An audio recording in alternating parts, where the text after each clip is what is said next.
Hey, number ones, welcome to Metatrons Academy. So today in our research for recordings of people from different ages and different periods to study both their language, pronunciation, accent, word choice, body language, whatever, we found this. So photographer, it's from the channel Life in the 1800s, and it says photographer born in 1843 talks about the Wild West, American homesteaders enhanced audio. So, and on the left, on the thumbnail, man born in 1842 talks about the Wild West, interview 1941. This is crazy if you think about it, because we all watched those Western movies, and it always feels like, yeah, that happened such a long time ago.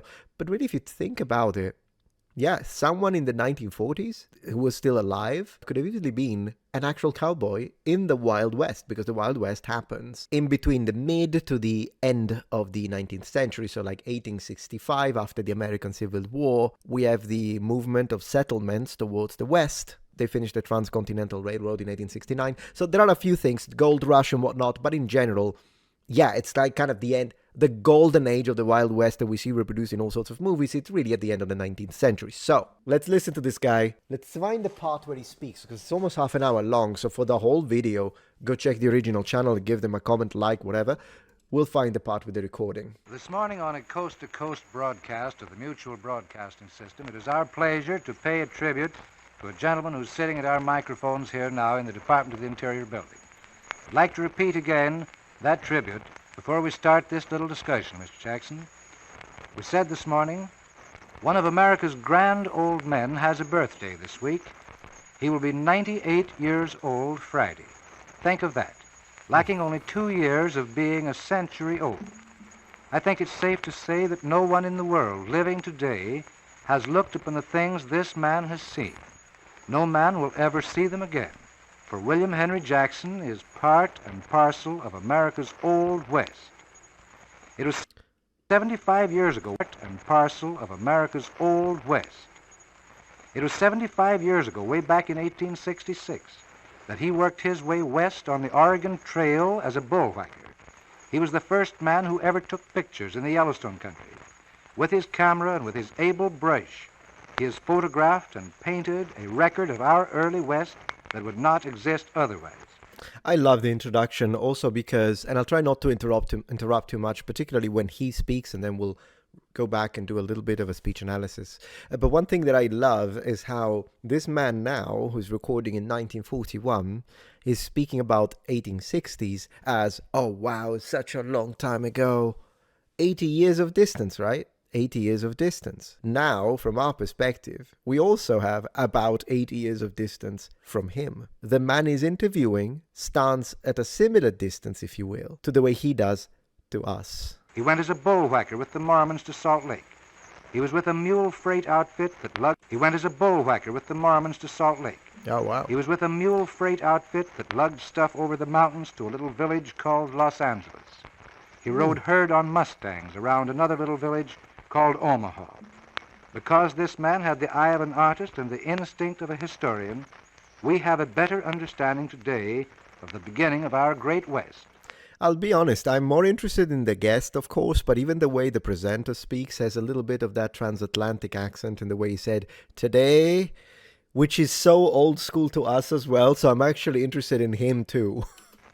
Much of the development of the West was aided by his work. A magnificent and full life you've had, William Henry Jackson, and here's thanks and the nation's best wishes to you on your 98th birthday. To you. That was in the broadcast this morning. And now we're very happy, Mr. Jackson, that you're here with us now and can tell us in your own words some of these things that I know you would like to have us know. Let's go. Well, on your last trip across the West, did you notice any changes in the character and the vigor of the grass from that which you observed in the 70s?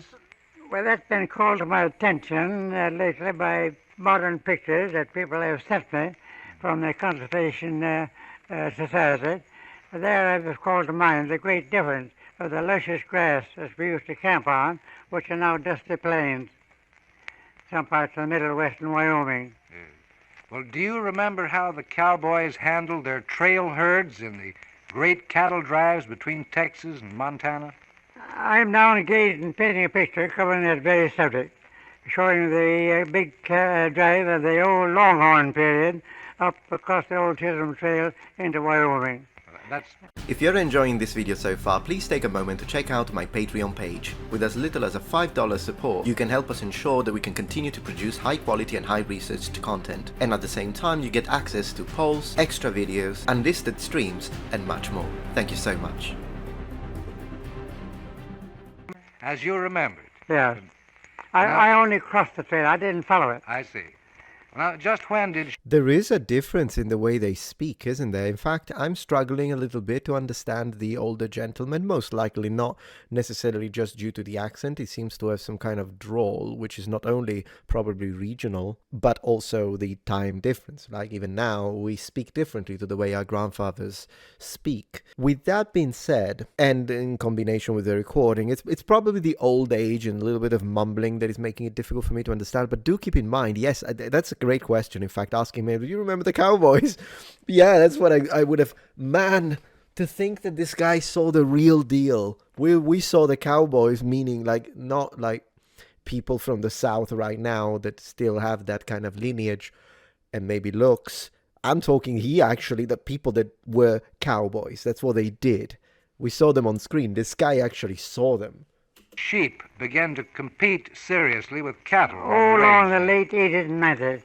And you were a part of all those Yeah. differences of opinion yeah. that took place at that time. I moved in that country before the cowboy came in even.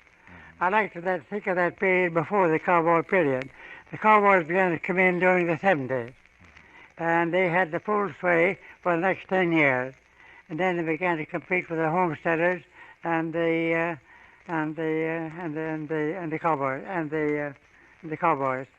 Well, now, did you actually see any of these old range wars that took place? No, I between never. The Johnson County War, as they call it, in Wyoming, that country, was a little bit out of my territory. We were up in the mountains more.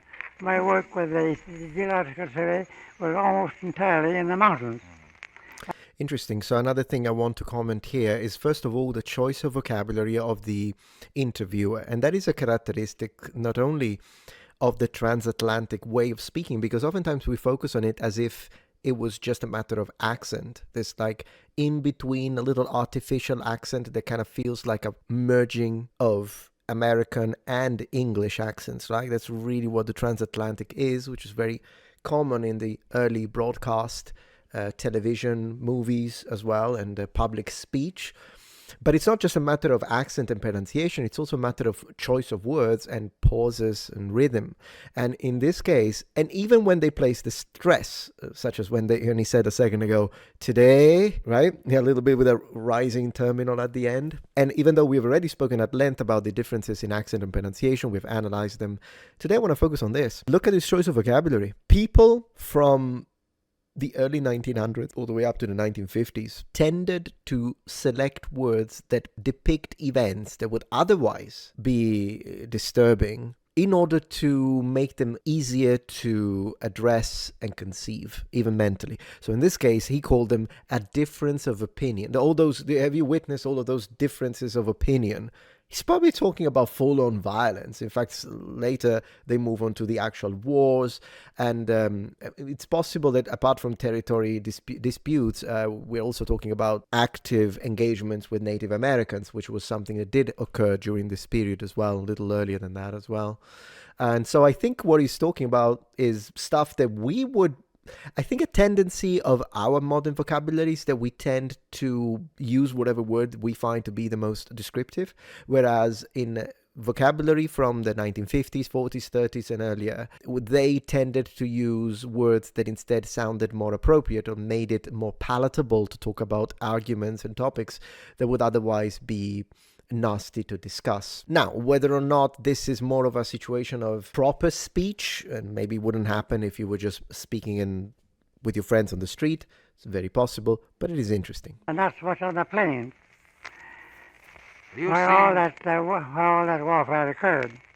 You've seen lots of buffalo, I expect, haven't Oh, you? millions of them. Would you like to tell us about what those herds looked like when you saw Oh, a them? great mass of dark brown animals moving, grazing across the plains. When I first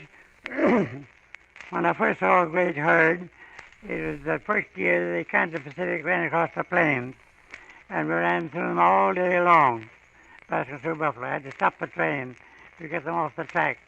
They stopped us several times.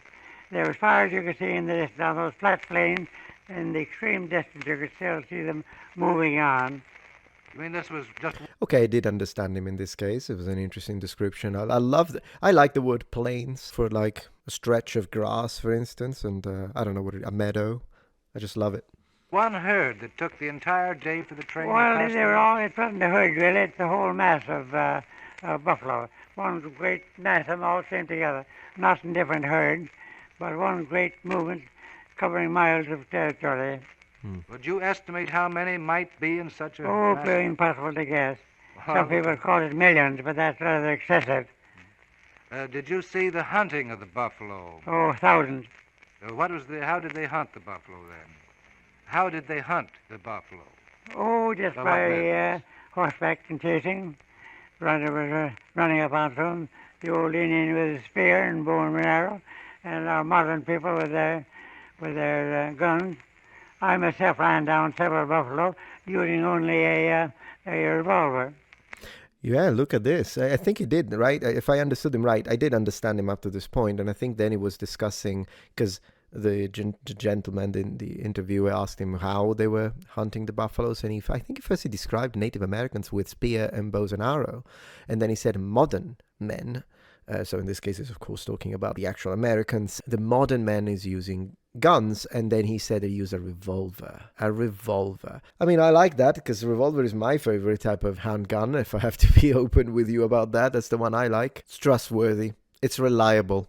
That's why I like it. But it's interesting that he uses the word revolver. I wonder how far back you can go before revolver became more commonly used as a descriptive term in America than, say, pistol, for instance. Interesting to see. Riding up close to them and firing on their flank. Flank, okay. How about other game? Not- Other game? Oh, that was abundant, of course. But game on the trail, as we traveled, was sometimes hard to find. Game at that time was shy. A large body traveling through the country necessarily made more or less disturbance, and the game would scatter into the mountains and hide away. So that sometimes we even had to employ hunters to go out to get the game for our own meals. Well, how was that? Couldn't always find it on the trail. What would you say was the fertility of the soil then?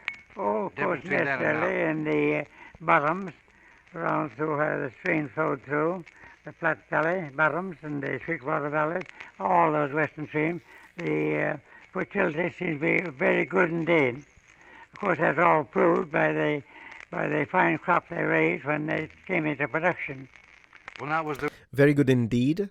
The way he used indeed at the end. I've heard that being used often in England when I was a teenager there. I remember people saying, oh, thank you very much indeed, in a way that I don't think Americans use very much. Of course, Americans use the word indeed, but I'm saying at the end of a sentence like this sounds either a little British or a little archaic, I guess, in the American context. At least let me know if you think that, or maybe you'll tell me, no, my aunt here in Virginia says it every Tuesday, in which case I'll tell you, okay, I was wrong.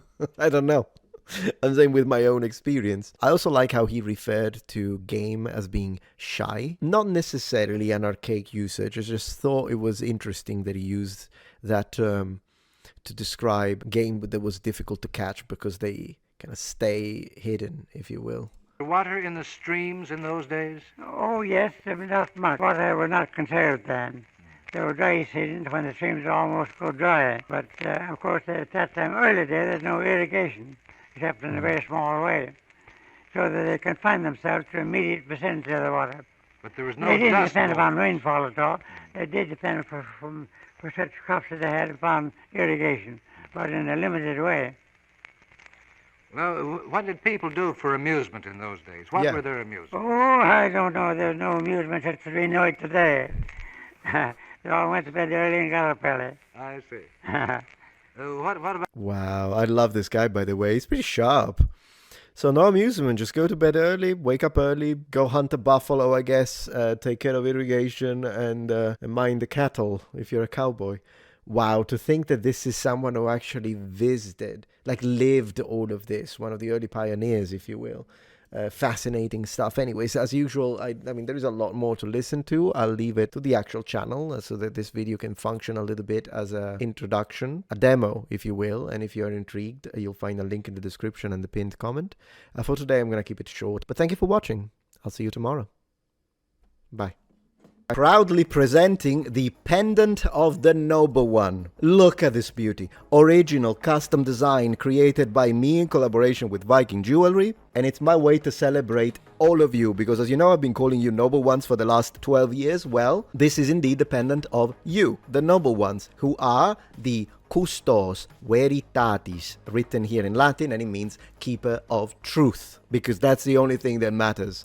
The truth, whether it offends them or not. So, available in both silver and bronze. I think my favorite is the bronze one, but they're both great.